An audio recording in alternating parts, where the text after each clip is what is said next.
frère Michel est resté seul. C'est le seul prédicateur qui est resté dans cette assemblée. Pour moi, je ne veux pas faire ici le je sais tout. Non. Je vous dis des choses au mieux de ma connaissance.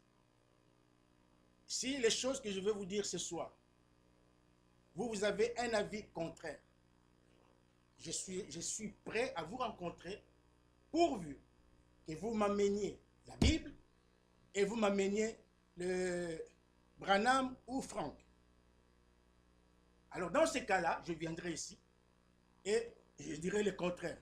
Parce que moi, je n'ai jamais eu peur de demander pardon aux enfants de Dieu. Quand je fais quelque chose de faux, je demande pardon à mon prochain. Et si je fais quelque chose de faux à l'église, Dieu m'a fait cette grâce-là. Je viens demander pardon. Je viens corriger. Si j'ai dit quelque chose de faux, je viendrai corriger cela. Ici, Dieu de la chair. Alors, Michel est resté seul. Pour moi, comme il est resté seul, en plus de son ministère d'Éphésiens 4:11, il a aussi la charge de l'église locale. C'est une assemblée locale ici. C'est une assemblée locale. Nous ne dépendons pas d'une autre assemblée. Non. Nous ne dépendons pas de Krefeld ici. Nous ne dépendons pas d'Angleterre, de Paris ou de Kinshasa. Non. Nous dépendons, nous sommes une assemblée locale. Amen. Nous n'avons pas besoin d'être conduits par un frère qui vient d'ailleurs. D'ailleurs, frère Franck le condamne. J'ai des écrits. Nous sommes une assemblée locale. Et en tant qu'assemblée locale, il doit y avoir quelqu'un qui doit être responsable de cette assemblée locale. Amen. Et frère Michel est là, comme pasteur local, jusqu'à ce que les anciens seront établis dans cette assemblée. Lorsque les anciens seront établis, c'est alors qu'il prendra cette assemblée locale, il la remettra, n'est-ce pas, aux anciens qui seront établis. C'est comme ça que les choses se passent. À l'époque de Jean-Claude à Clemenceau, ceux qui n'étaient pas d'accord avec Jean-Claude étaient sortis. Ils sont partis. Chacun est libre. Libre de faire ce qu'il veut. Aujourd'hui aussi, c'est lui qui voit que non, frère Michel n'est pas mon pasteur. Il est aussi libre. On n'oblige personne. Mais nous voulons faire des choses selon la parole de Dieu. Nous voulons faire des choses selon la conduite du Saint-Esprit. Amen. Est-ce que vous me suivez? Moi, quand je suis venu, moi, d'abord, moi, je n'ai pas établi Michel pasteur ici. Non, non. J'étais établi pasteur. Non. Mais quand je suis venu rejoindre cette assemblée, je l'ai trouvé en train de faire cette fonction de pasteur. Parce que je vous ai dit dimanche que le pasteur n'est pas un titre honorifique qu'on colle à quelqu'un comme un grade. Non. Pasteur, c'est une fonction. C'est une fonction. Aujourd'hui, ça peut être Michel. Demain, Dieu choisit quelqu'un d'autre. Si lui ne marche pas bien, Dieu choisit quelqu'un d'autre. C'est comme ça que les choses se passent. Nous ne sommes pas là pour être fanatiques de quelqu'un. Moi, je vous ai toujours dit ici, je n'ai jamais été fanatique. Je ne suis pas fanatique de frère Branham. Je ne suis pas fanatique de frère Franck. Même assis là, je le dirai. Il dira Amen à cela. Mais moi, je suis pour la vérité. Je suis pour la parole de Dieu. Et je vous invite tous à être derrière la parole de Dieu. Il y a des gens, quand je suis arrivé ici, il y a ceux qui disaient, j'entendais. J'entendais des gens qui disaient, non, frère Michel n'est pas mon pasteur. Non, non, non, non, non, non. Il est qui? Oh non, c'est ma conducteur. Mais conducteur, ça veut dire quoi?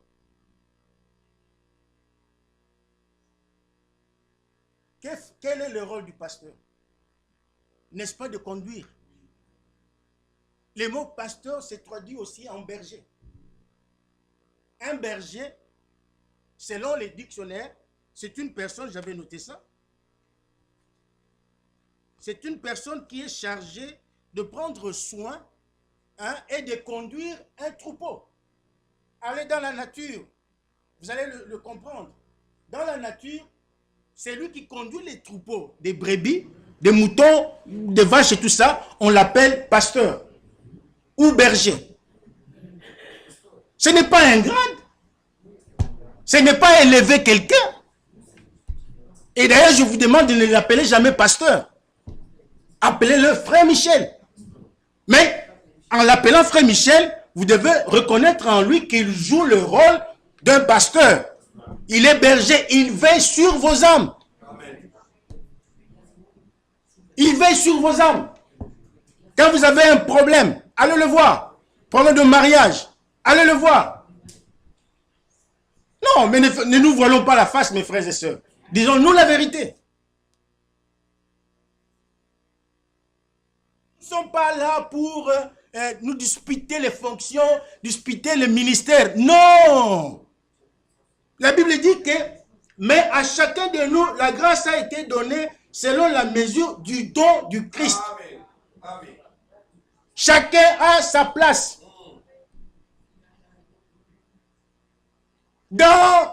Au temps de Salomon, je crois, quand on construisait le temple, au temps de Salomon, non, au temps de David, je crois, qu'est-ce que la Bible dit?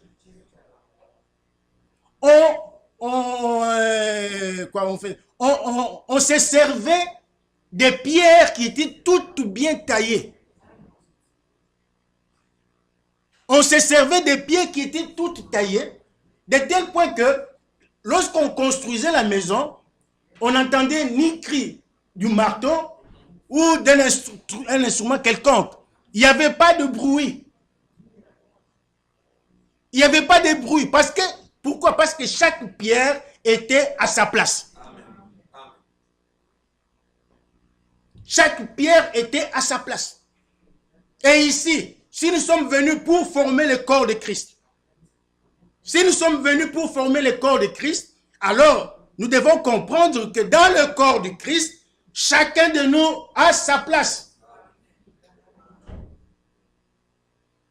Est-ce que vous me suivez? C'est la parole de Dieu, hein? Attends. Oui, je l'ai dit correctement. Le mot pasteur, berger veut dire personne chargée de prendre soin et de guider le troupeau. Je vais vous poser une question. Avez-vous déjà vu dans la nature déjà, quand nous entrons dans la nature, avez-vous déjà vu un troupeau qui marche seul? Je vous pose la question. Vous dormez? Ou bien, je vous choque? Ah, si je vous choque, vous me dites, non, frère, tu nous choques. Tu nous dis des choses qui ne sont pas correctes. Moi, j'aime dire la vérité. Amen. Amen. Dans la nature, quand vous allez dans la nature, vous ne verrez jamais un troupeau qui marche seul. Il n'y en a pas. Au contraire, un troupeau qui marche seul sera dispersé. Parce qu'ils vont marcher sans contrôle. Il n'y a personne qui les contrôle. Il n'y a personne qui... Non, il faut qu'il y ait quelqu'un qui doit les conduire. Et si nous disons ici que nous sommes un troupeau, le troupeau du Seigneur, alors nous devons avoir aussi un berger. Quelqu'un qui doit nous conduire. Vous allez me dire, non, c'est Christ. Oui, mais Christ dans un homme. Christ dans un homme.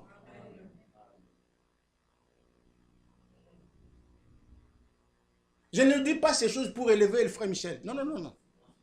Il ne va rien me donner. Il n'a rien à me donner. Rien. Mais moi, j'aime la parole de Dieu. C'est quelqu'un pour lequel que vous devez le connaître. Parce que c'est Dieu qui a permis cela. C'est Dieu qui a permis cela. Pourquoi discuterais-je avec la volonté de Dieu, devant Dieu? Pourquoi? Qu'est-ce que je dois dire à Dieu? Aimer ce que Dieu est en train de faire au milieu de nous.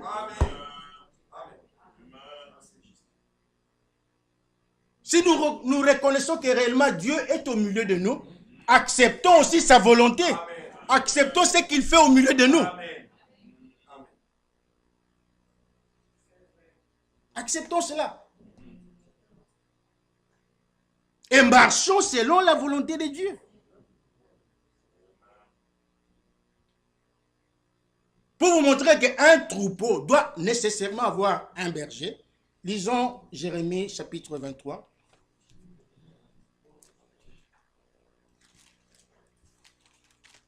Jérémie chapitre 23.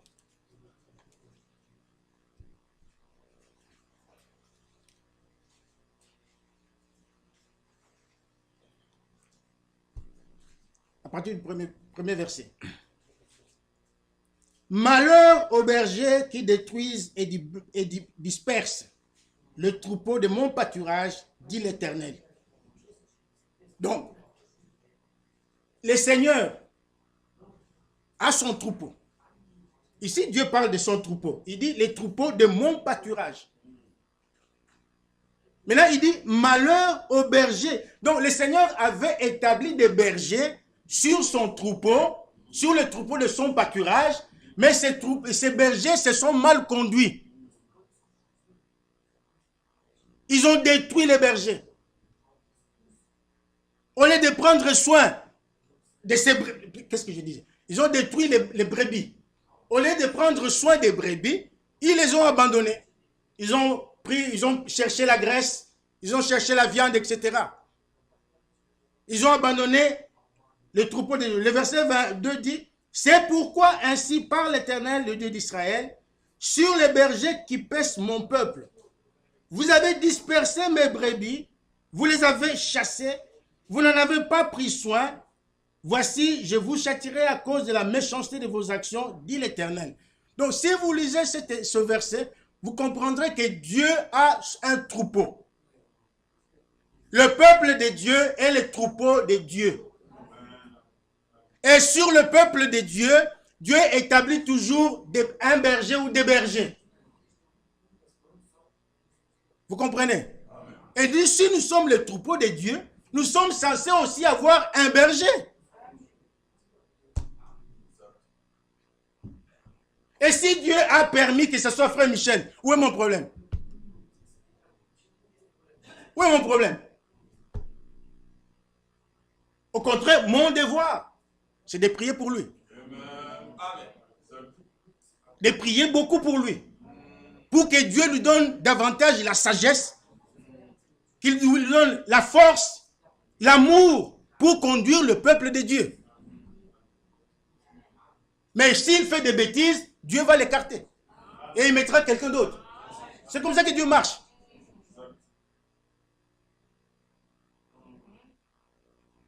Et frère Branham, dans une brochure, L'influence, je l'ai entendu aujourd'hui, il dit, si un berger se conduit mal, ça c'est le prophète qui dit, se conduit mal, Dieu l'écarte. Et quand il écarte, c'est fini, c'est pour de bon. C'est fini. Alors ne jouons pas avec les choses de Dieu. Respectons l'œuvre de Dieu. Priez pour notre frère, aimons-le, pour que Dieu le bénisse dans cette charge-là. Je ne l'établis pas, pasteur. Non, non, non. Il est déjà. Il est déjà, jusqu'à ce que les anciens seront établis ici. Et je vais vous dire une chose. Les anciens, dans une église locale, ne sont pas votés. On ne fait pas de vote. On ne fait pas de vote. On les établit. Soit par les apôtres, ou l'un des ministères, c'est l'Éphésiens 4:11. Voilà les gens qui établissent les anciens dans une ville locale. Jamais une assemblée locale ne peut commencer dans le néant comme ça. Non, non, non, non, non. Une assemblée locale dans une ville commence toujours par un ministère d'Éphésiens 4:11. Quelqu'un ne peut pas dire aujourd'hui, non, moi je commence une église en tant qu'ancien. Ça n'existe pas dans la Bible. La Bible est là. Ça n'existe pas. Pourquoi? Parce que d'abord, dans l'église de Dieu, il y a d'abord les 5 ministères. Et ce sont les 5 ministères-là qui établissent, qui fondent les assemblées locales et qui établissent des anciens dans chaque assemblée locale. Si toi, tu n'as aucun ministère et tu vas dans une ville et que tu commences une assemblée, alors là, sache que Dieu n'y est pas. Amen. Dieu n'y est pas. Tu peux beau prêcher la parole de Dieu. Tu peux faire des miracles. Tu peux guérir les malades. Mais sache que Dieu n'y est pas. Paul a dit, Galates chapitre 1, il a dit, même si un ange venait du ciel, un ange, hein?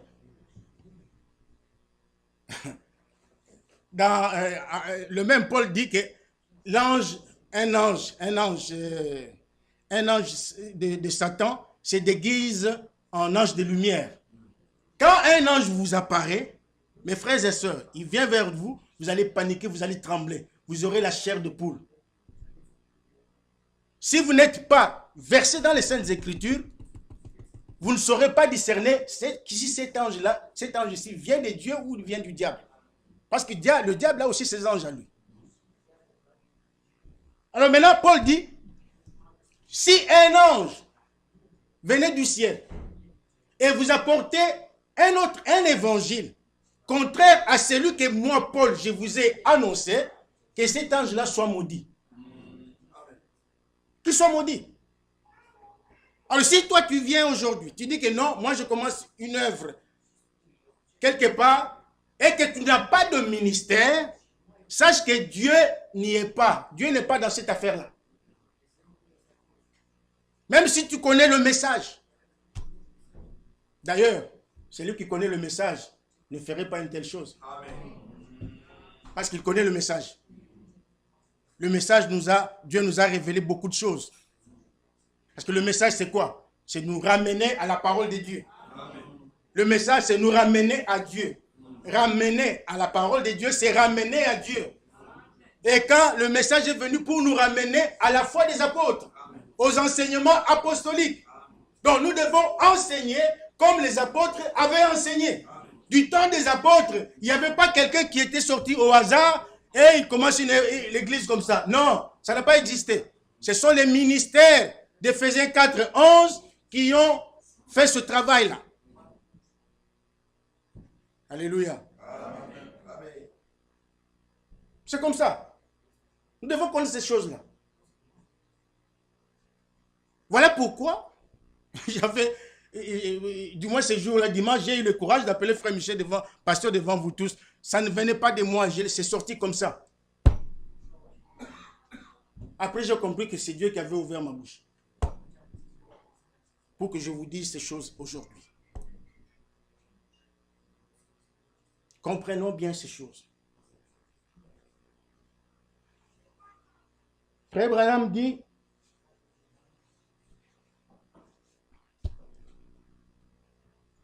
que les diacres sont les assistants du pasteur. Amen. Alléluia. Amen. Il dit, les diacres sont les assistants du pasteur. Et dans cette assemblée, nous avons des diacres. Nous avons des administrateurs. Ils sont assistants de qui? Ils sont là pour assister qui? Je vous pose la question. Nous sommes du message. Nous sommes de la vérité. Si vous ne voulez pas considérer le frère Michel comme votre pasteur, mais les diacres qui sont là, ils ne doivent pas travailler avec lui. Eh bien, disons-nous la vérité. Ils doivent assister le pasteur. Moi, je ne suis pas pasteur, ce n'est pas moi. Ce n'est pas moi qui vais assister. C'est lui qui doit assister.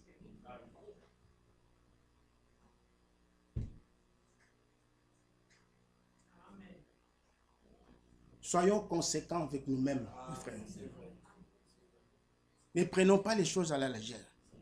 Si vous négligez l'œuvre de Dieu, c'est Dieu lui-même que vous négligez.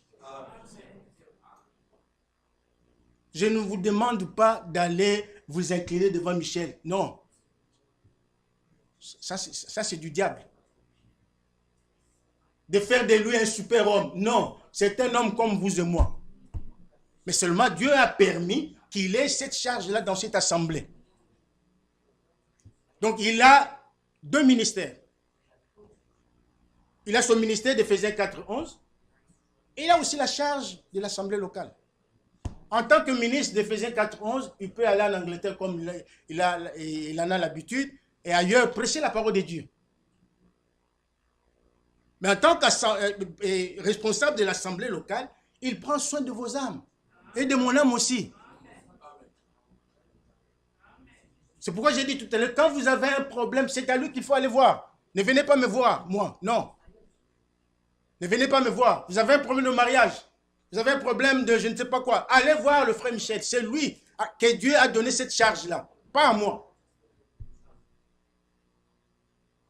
Et aussi une chose. En tant que responsable de cette assemblée locale, il a, en attendant qu'il ait des anciens, il a le devoir, le droit de faire tous les services divins. Il a le devoir de faire tous les services divins dans cette assemblée. Il a le droit de marier les couples. C'est son droit. Il a le droit de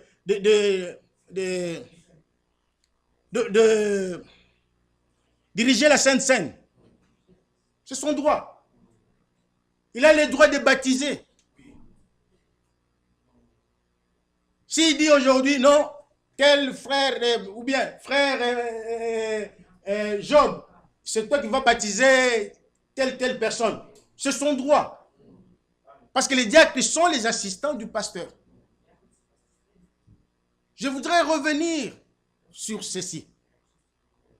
Le mot pasteur ne veut pas dire, ne pas un titre d'honneur. Non, non, non, non, non. Ce n'est pas un titre comme on vous dit, non, maréchal Mobutu. Non, ce n'est pas un titre. C'est une fonction. Vos amens sont faibles. Amen. Amen. Parce qu'il y a des mécontents. Je sais qu'il y a des mécontents. Je le vois déjà. Il y a des mécontents. Mais c'est la parole de Dieu. Amen. Amen. Moi, la tâche que Dieu m'a donnée, c'est de venir ici et vous dire la vérité. Vous dire la vérité. Comme nous l'avons dit dimanche, que dans la bouche d'un homme de Dieu doit sortir rien que la vérité. Et c'est la vérité qui nous a franchis. Amen. Je ne vous demande pas d'être fanatique de Michel. Non, non, non, non, non, non. Ça pouvait aussi ne pas être Michel. Ça pouvait aussi être le frère Kouira. Ça pouvait être lui. Ça pouvait être le frère Claude Kamba. Même si tu refuses, frère, tu fais ça. Si Dieu décide que ce soit toi, ça sera toi.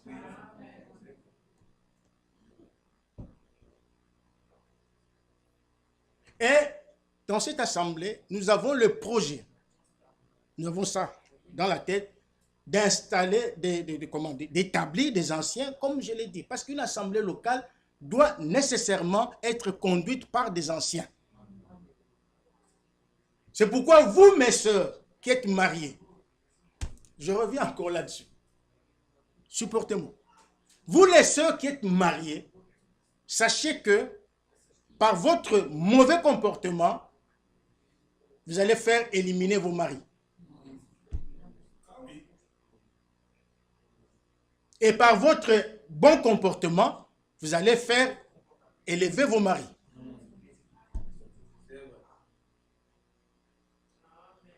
Parce que pour être ancien, il y a des conditions. Il y a des conditions dans la Bible.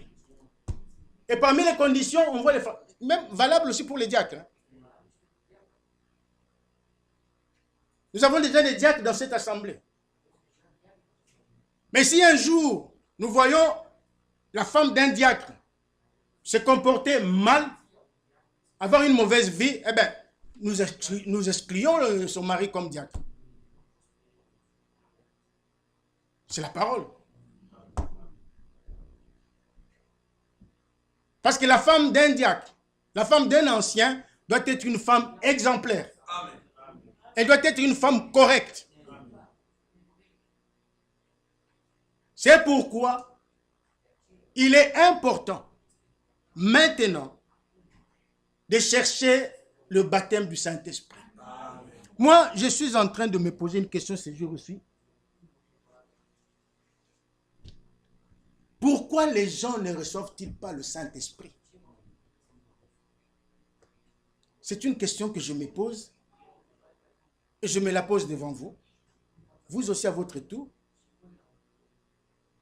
Vous devez vous la poser aussi individuellement. Pourquoi je ne reçois pas le Saint-Esprit?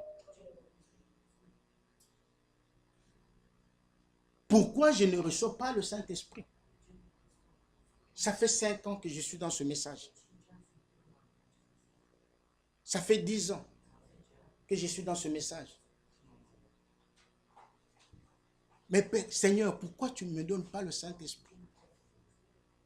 Parce qu'il n'y a que le Saint-Esprit, n'est-ce pas, qui peut vous donner une vie correcte. Qui peut vous donner une vie d'obéissance à toute la parole de Dieu. Il n'y a que le Saint-Esprit qui veut vous apporter la vie de Dieu. Il n'y a pas autre chose. Ce n'est pas l'Église. Ce n'est pas le pasteur. Non, c'est le Saint-Esprit. Or, le Saint-Esprit ne peut habiter que dans un cœur de chair. Un cœur justifié. Un cœur sanctifié. Un cœur purifié. Un cœur nettoyé. Un cœur propre. Un cœur sanctifié. C'est là que nous l'appelons Saint-Esprit. Donc, c'est l'Esprit de Dieu. Et cet Esprit de Dieu est saint. Et en tant que saint, il ne peut pas aller habiter dans un cœur impur. Dans un cœur où il y a encore la calomnie. Dans un cœur où il y a encore comment on dit ça? Où il y a encore le mensonge. Même un mensonge, même un petit comme ça. Le mensonge que vous appelez mensonge d'Abraham. Le koutaï à Abraham. Le mensonge d'Abraham.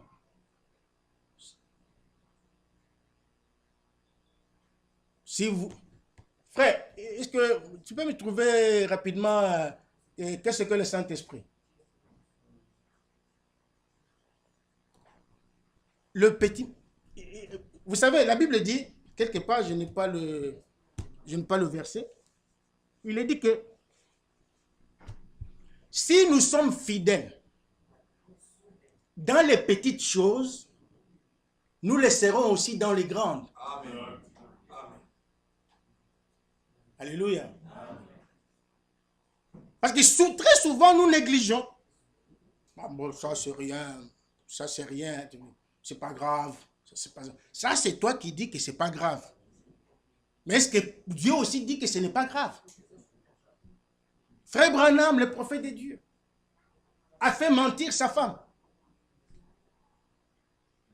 C'était un petit mensonge comme ça. Ce n'était pas aussi un petit mensonge. Non, dis-leur que je ne suis pas là, alors qu'il était là. Sa femme a essayé un peu de discuter avec lui. Elle a dit non, non, non, dis-lui, c'est pas grave, dis-lui. Et la femme a dit qu'il n'est pas là. Un petit mensonge. Mes frères, moi, en tout cas, depuis un certain temps, Dieu m'a fait grâce. Je ne parviens pas à dire un mensonge à quelqu'un. Même un petit comme ça, je ne parviens pas. Je ne dis pas que c'est par mes propres efforts. Non, c'est la grâce de Dieu. Un petit mensonge comme ça. Et quand elle a dit ça au téléphone, et quelques temps après, il avait reçu l'appel pour aller prier pour un malade, je crois un enfant. Je crois qu'il était déjà parti. Hein. Je crois qu'il était parti, arrivé sur place lorsqu'il voulait imposer les mains, le Seigneur lui parle. Qu'est-ce que tu fais là? Il dit, qu'est-ce que tu fais là? Mais tu viens de mentir. Tu as dit un mensonge. Et frère Branham n'a plus imposé les mains. Il est rentré vite à la maison. Il a cherché ces gens-là et il leur a dit la vérité. Il a confessé, il a dit que non, je vous ai menti tout à l'heure. Et ces gens-là étaient étonnés. Et ils lui ont dit que, en tout cas, cette fois-ci, même si on ne pouvait plus croire en toi, mais maintenant nous croyons en toi. Parce que c'est une chose rare de voir aujourd'hui, parmi les gens, hein, confesser même des petits mensonges là, des petits péchés là, que nous appelons péchés mignons.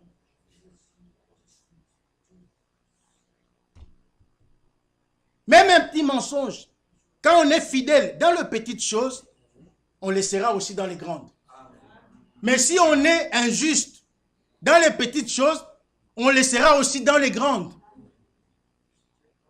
Dieu nous veut une réelle sanctification. Ils n'ont pas trouvé. Toi, tu vois qu'est-ce que le Saint-Esprit? Non. De toutes les façons, dans cette brochure, qu'est-ce que le Saint-Esprit? Nous l'avons déjà fêté une fois ici. Frère Branham parle de lorsqu'il travaillait dans le chemin de fer. Alors, ils avaient le travail, n'est-ce pas, de classer les marchandises dans un conteneur. Vous connaissez l'histoire, si vous êtes lecteur des brochures. Alors, lorsqu'ils avaient terminé de classer, il y avait un inspecteur qui venait pour contrôler si les caisses, les marchandises étaient bien classées dans le conteneur. Si le marchandise n'était pas bien classé, qu'est-ce que l'inspecteur faisait? Il disait non, je ne peux pas sceller le conteneur jusqu'à ce que vous ayez bien arrangé. Et lorsqu'on a bien arrangé, alors l'inspecteur pouvait sceller le conteneur. Et quand on a scellé le conteneur, c'est jusqu'à destination. Amen. Alors frère Branham dit, c'est la même chose avec nous. Notre conteneur, c'est notre cœur. L'inspecteur, le Saint-Esprit, vient chaque jour inspecter notre cœur, voir si les choses dans notre cœur sont mises en ordre. Si nous ne sommes pas négligents dans la prière, si nous ne sommes pas négligents dans les commérages, quand il y a encore ces choses-là en nous, le Saint-Esprit ne peut pas sceller ton âme. Parce que notre but, mes frères et sœurs, le but pour lequel Dieu a envoyé ce message, le seul but pour lequel Dieu a envoyé ce message, c'est de sceller la vie de ses enfants pour l'enlèvement. La préparation, nous nous préparons pour recevoir le Saint-Esprit. Parce que sans le Saint-Esprit, personne ne peut aller au ciel. C'est pourquoi, mes frères et sœurs, aujourd'hui c'est le moment, c'est le temps, c'est l'occasion que Dieu donne à chacun de nous de chercher jour et nuit Le baptême du Saint-Esprit. Parce que sans le Saint-Esprit, vous ne pouvez rien faire comme service dans une église locale. Les anciens que nous voulons doivent être remplis du Saint-Esprit.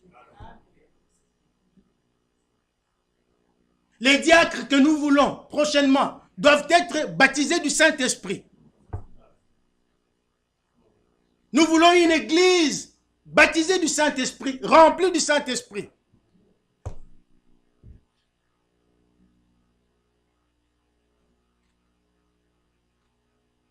La plupart d'entre nous, depuis qu'ils ont cru, La plupart d'entre nous n'ont jamais entendu un parler en langue. N'ont jamais entendu une prophétie donnée et s'accomplir. Et pourtant, ces choses nous appartiennent. Aujourd'hui, les prédicateurs viennent avec des excuses. Oh non, ces choses, nous ne voulons pas ces choses, nous voulons la parole. Nous, c'est seulement la parole. C'est seulement la parole. Ces choses, c'est pour les pentecôtistes. C'est faux. C'est faux. Si nous, c'est seulement la parole. Alors, mais sachez que les prophéties, les dons spirituels, les paroles en langue, toutes ces choses-là sont dans la parole de Dieu. Ils sont ici dans la parole de Dieu. Mais pourquoi les gens ne reçoivent pas le Saint-Esprit? Parce que lorsque vous êtes venus à Christ, votre repentance n'a pas été claire. Votre repentance n'a pas été correcte.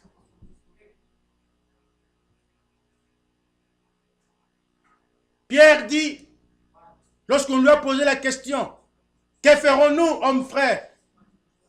Il n'a pas dit, allez faire des prières, allez jeûner, allez prêcher la parole de Dieu, allez faire ceci, cela. Non, il a dit, répentez-vous. Répentez-vous. Et que... Tu as vu? Ok, merci. Répentez-vous.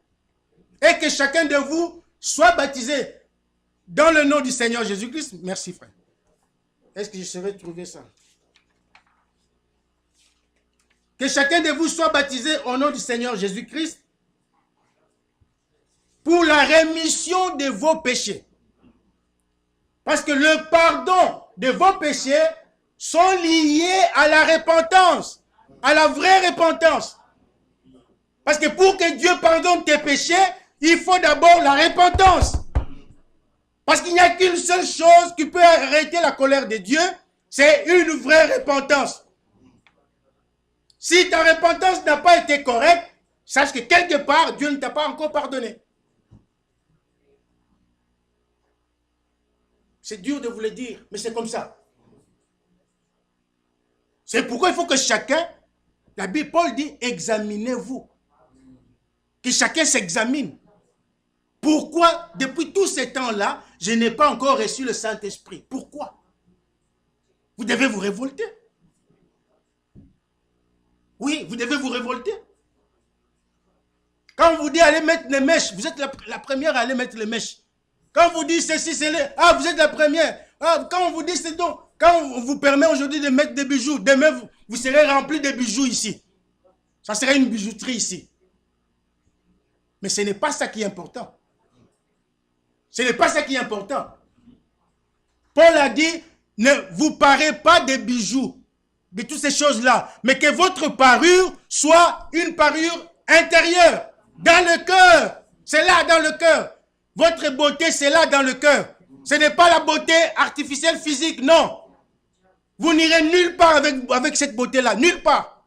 Embellissez-vous comme vous voulez, mais vous n'irez jamais nulle part avec ça. Vous n'irez pas dans l'enlèvement avec cette beauté-là.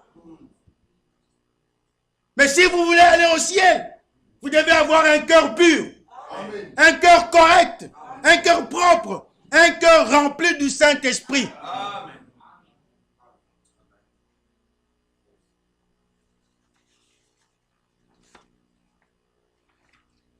Le frère m'amène, je crois que je peux trouver ça, je ne sais pas. Mais toutefois, j'ai déjà expliqué la chose. Bon, je vais quand même les lire, permettez-moi.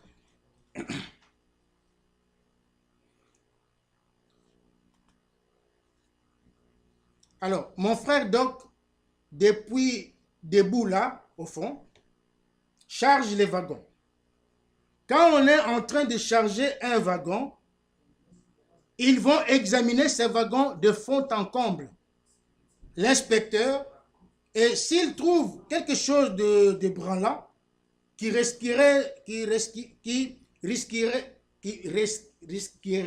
excusez-moi, qui risquerait de tomber et de se briser, ou quelque chose qui pourrait causer des dommages, il ne scellera pas ce wagon tant que tout dans ce wagon ne sera pas empilé comme il faut, tellement bien tassé et bien disposé en ordre que les secousses du voyage ne feront pas de mal au produit qui est à l'intérieur. C'est ça le problème. Il n'y a pas beaucoup de scellement parmi nous. Il y a trop de laisser-aller en nous. Quand l'inspecteur fait son examen, qu'il inspecte votre vie pour voir s'il n'y a pas un peu de laisser-aller en vous, un peu de laisser-aller dans votre vie de prière, un peu de laisser-aller quant à ces tempéraments colériques, un peu de laisser-aller quant à cette langue pour parler des autres. Est-ce que vous me suivez? Pour parler des autres, il ne scellera jamais le wagon.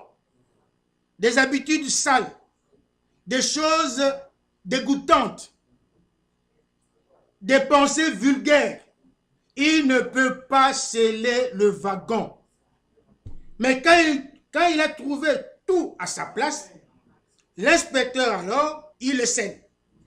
Quelqu'un ose donc ouvrir ses seaux avant que le wagon ait atteint, etc., etc. Vous comprenez, mes frères? Nous ne sommes pas ici pour jouer. Nous ne sommes pas ici pour créer des amitiés. Non, non, non. Si vous voulez des amitiés, allez là-bas dehors. Ici, ce n'est pas un endroit où on doit chercher, on doit se créer des amitiés. C'est une bonne chose. Être amis, hein? Manger ensemble, c'est une bonne chose. Mais ce n'est pas ça, l'essentiel. Ce n'est pas ça que Dieu cherche. Dieu cherche que votre âme soit scellée du Saint-Esprit. C'est ce que Dieu veut. Ayez un cœur bon. Ayez un cœur gentil. Ayez un cœur propre.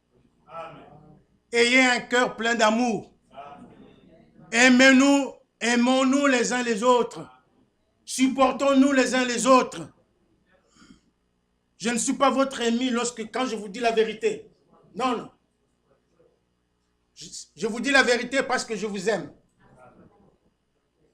Un dernier passage, je termine, pour confirmer ce que je viens de dire. Zacharie chapitre, je crois, 8.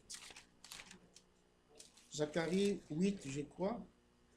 Ouais. Zacharie chapitre 8.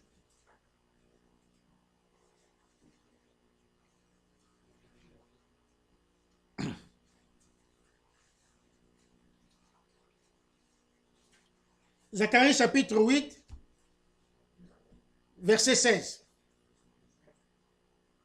Voici ce que vous devez faire, vous et moi, ce que vous devez faire. Que chacun dise la vérité à son prochain. Jugez dans vos portes selon la vérité et en vue de la paix. Amen. Nous sommes là pour chercher la paix. Je veux être en paix avec vous. Amen. C'est pourquoi je vous donne la parole de paix. La parole de vérité. Que nul en son cœur ne pense le mal contre son prochain. Et n'aimez pas le faux serment, car ce sont là toutes choses que j'aurais dit l'Éternel. Nous sommes les enfants de la vérité. Nous devons aimer la vérité. Et la vérité, c'est la parole de Dieu. J'espère que vous m'avez compris aujourd'hui. Et surtout au sujet de ce que j'ai dit tout à l'heure sur Frère Michel. J'espère que tout le monde m'a compris. Vous allez prier pour notre frère? Amen. C'est pas vrai. Est-ce que vous allez prier pour le frère Michel? Amen. Qui vont prier pour lui? Que le Seigneur vous bénisse. Tenons-nous la main dans la main. Aimons-nous les uns les autres. Je me rappelle, Frère Lilanga avait prêché ici une parole qui est dans la Bible, que nous devons veiller les uns sur les autres. Moi, je veille sur vous. Vous veillez sur moi. Nous veillons sur Frère Michel. Frère Michel veille sur nous. Et là au ciel, il y a quelqu'un qui veille sur nous tous. C'est le Seigneur Jésus-Christ. Que le Seigneur vous bénisse. Lèvons-nous, nous allons prier.